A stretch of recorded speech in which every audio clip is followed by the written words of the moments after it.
When you think of Jurassic Park 3, what do you usually think of? The Spinosaurus killing the T-Rex? A bad movie? Well, not me. I think of Eric Kirby and that T-Rex pee. How did he get the T-Rex pee? Never mind that though, we'll explain that later. The one thing which has really confused me is this paragraph right here. Be careful with that.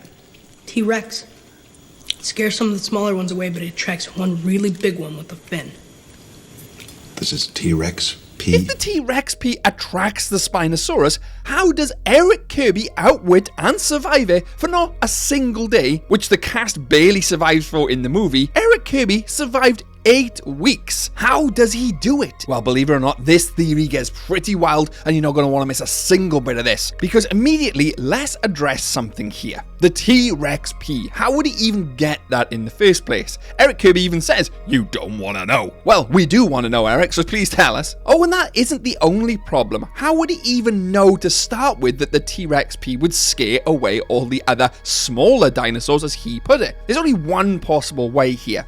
Eric Kirby, within the first day or two maybe, was wandering around Isla Sorna and likely comes into contact with the raptors or the Ceratosaurus we see. Chances are you're not going to hang around. If they take interest in you, you start running. Eric Kirby does exactly the same thing, stumbles into Rex territory, and all of a sudden, they stop following. They kind of like back off because of the T-Rex urine, potentially. This then explains how Eric Kirby gains the knowledge that the T-Rex pee scares away the smaller animals. That would then encourage him to go and get some of his own, right? That makes sense now. But then how would he get it? There's only two possible answers here. One, he's literally lying underneath the T-Rex at some point or hidden in a bush, collects it via that jug. And to be fair, that jug looked pretty full. So I don't think he's going to be standing underneath a T-Rex. Chances are there's a huge puddle of it somewhere and he just scoops it up into this jar. That's the most likely scenario here to get hold of the T-Rex pee. And then, as we know, once he's got hold of it, he thinks, I'll scatter this around my little truck base and I will be completely safe until I find rescue. This is how he learns it attracts the Spinosaurus, or as he says, the one with the fin. And the Spinosaurus likely wouldn't have even been deterred by the fact that he was inside of this truck.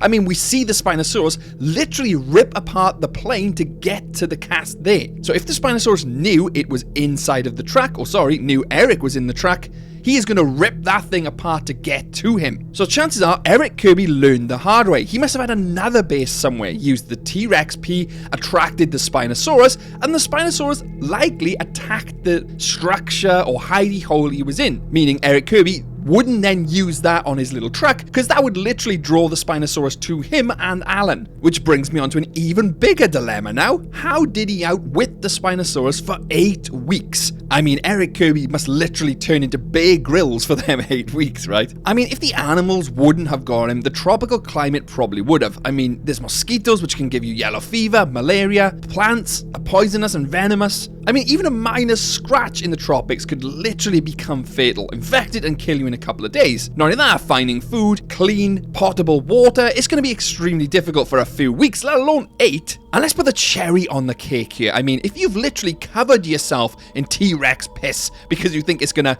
scare away all the smaller dinosaurs, which it does, you've then got one massive dinosaur on your tail. The Spinosaurus is going to follow you around everywhere. That is assuming that Eric Kirby himself covered himself in the pee. Kind of like Owen did with the oil in Jurassic World, remember that scene? And here's where things get interesting. We do know Eric Kirby has vast knowledge of dinosaurs. He even says to Alan Grant he's read his books. But all of that, in complete honesty, would be complete useless. Look at the raptors. No one would have ever thought the raptors would have been like that in Jurassic Park 3, let alone Alan Grant. No one has that knowledge. Eric Kirby, however, somehow learns that the gas from these grenades will keep the raptors away. How does he learn that? Well, he would have had to have tested it himself. And things only get more confusing from this point out. You see, Eric Kirby must be basing really close to the raptor nest. I mean, he comes in, saves Alan Grant, so close to it, right? And really close to the InGen Embryonics lab, which we also see that the raptors have infested. We know this because Eric Kirby likely would have got his food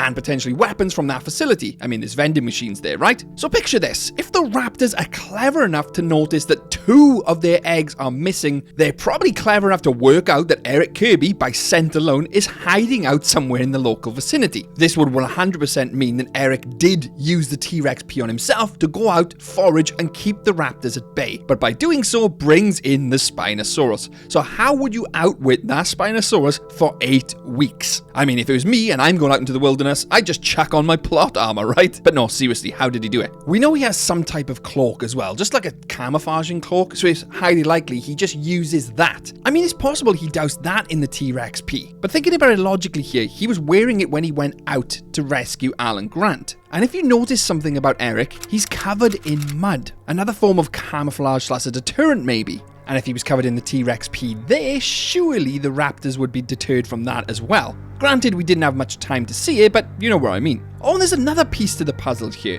Eric somehow got his hands on a fully fledged raptor claw. Now, in my eyes, there's only 2 ways he's gotten that. 1, he found it potentially in the raptor nest. Or 2, picked it up off a raptor carcass or an animal carcass with the claw embedded in. He could be using that as some type of knife / scythe, whatever you want to call it. But I thought that was an interesting piece to the puzzle.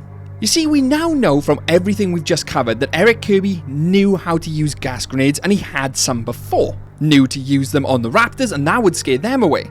He knew that the T-Rex pee also attracted the Spinosaurus, so if he attracted the Spinosaurus at some point in the past, how did he escape it then? There's only one answer here. He used the gas grenades on the Spinosaurus. Hid in a bush, the gas would have potentially scared off the Spinosaurus just like it did the raptors, and that's how he evaded the Spinosaurus if he ever came into contact with it again. But 8 weeks is an awfully long time not to run into that Spinosaurus. We also know Eric must be actively exploring the island, hence why he has the camouflage. You see, the T-Rex pee he probably didn't use again if it's going to attract the Spinosaurus. So he decides to opt for camouflage, mud, and the grenades. He then goes out into the island to search for water, further food from the vending machines, etc. Massive tins, which we see him eating out of, so he's clearly just scavenging from the base. The local lab. This is also where he got that big coat, presumably. So it tells me he hasn't been using the T-Rex pee for a while, hence how he's still got nearly enough a full jar of it in his base. He knows it's not worth the risk.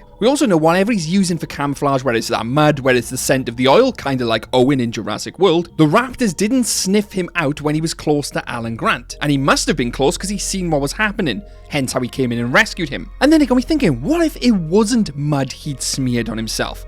What if he smeared on some of that Tyrannosaurus poop as well? So not only has he got pee, he's now got poop. I mean, we literally see the Ceratosaurus sniff it, turn his nose up, and then run away. Could he be using that now, which might not attract the Spinosaurus? I mean, the pee could kind of be like a cat spraying, like marking his territory, so the Spinosaurus obviously could be attracted to that. Whereas poop, I don't think he's going to be attracted to that. Although there is a counter argument, certain types of poop do attract animals, but at this stage, I'm not going to go down that route. I mean, if he's found out now that the mud/poop scares away animals, which we see in the movie, by the way, he uses that instead of the pee because it might not attract the Spinosaurus. He's definitely got something on him anyway. I think it's a combination of him learning the dinosaur behaviors, what works, what doesn't work, him trying it out and having a bit of dumb luck, to be honest. I mean, he tried the T-Rex pee first off, kinda worked, but attracted the Spinosaurus. He had to use his grenades to escape that. He then found the T-Rex poo potentially by stumbling in it, falling in it, who knows. Worked out that scares away the smaller animals, such as potentially the Velociraptor, the Ceratosaurus. I mean, if it scares away a Ceratosaurus, it's going to scare away some other animals. The Spinosaurus probably wouldn't be attracted to that as such. And then Eric learns that, and he just survives on sheer dumb luck for 8 weeks. Coupled with the fact is, because he's hiding out in some type of tanker with oil, that would also play a part. His entire claws, everything else, would stink of oil, and Jurassic World shows us animals can't seem to sniff through that. Well, the Indominus Rex, and she was an absolute machine. Whether or not she was stronger than the Spinosaurus is another debate. But as for Eric Kirby outsmarting the Spinosaurus, I don't think he outsmarted it as such. Just a bit of dumb luck. But what do you think? I'd love to know your take on this in the comments below, because I read every comment. it. And I know you guys are pretty all over the Jurassic Park lore, so let me know your thoughts. And don't forget to hit the like button, because it really helps me out, so do that right now. And subscribe for plenty more Jurassic Park and Jurassic World theories on the channel. There's loads on there, go and check them out after this, especially if you're a massive Jurassic Park fan. Massive thanks to the InGen security team on screen now, DVM Wannabe 1018, Hammer Time, and our Jurassic CEO, Joseph Frost's Ghost. Thanks, guys. And if you stumbled across the Spinosaurus on Isla Sorna, could your day get any worse? You bet Jurassic can. Catch you later.